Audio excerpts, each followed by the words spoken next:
believe John Thune will bring the SAVE Act to the floor? And what about this standing so-called talking filibuster scenario? Will that be enough for you to pass the SAVE Act in the Senate now that you have 50 votes, thanks to Susan Collins' support over the weekend? Yeah, well, I want to first applaud Susan Collins for coming on board. That gives us the votes necessary to do it if we can get it to the floor.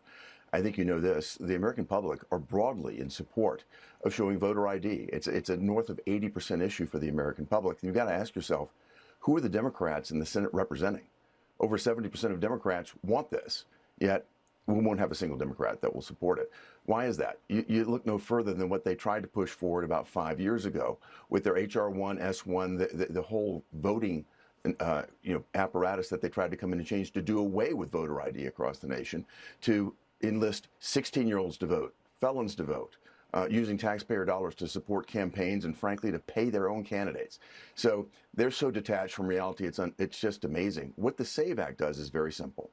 It simply requires what we require here in my home state of Tennessee.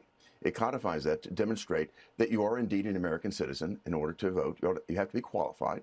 And then when you go to the poll, you have to prove that you're yourself by showing an ID. That is not hard. That's not difficult. And it does not impinge on the state's constitutional abilities to set the time and manner and place of elections. It seems like it should be a no-brainer, but the reason that it's not is because the Democrats under the Biden administration flooded this country with tens of millions of illegal aliens. They want chaos in the elections. They want no voter ID.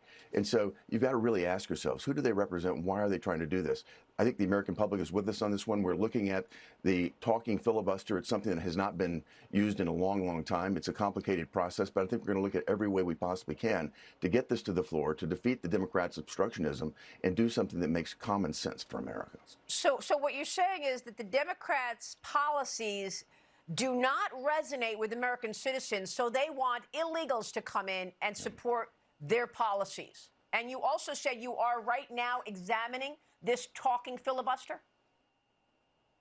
Yes, we're looking at it. We've gone through it as a conference. And now that we have Susan on board, I think we're going to be laser focused on this and any other method that we can utilize to get this onto the floor, because this is obviously something the American people want. I think what we'll have, if we actually implement it, is a higher turnout at elections, because people will have more confidence that the election of their vote is going to be sacred, it's going to be safe, and we're going to have voter integrity.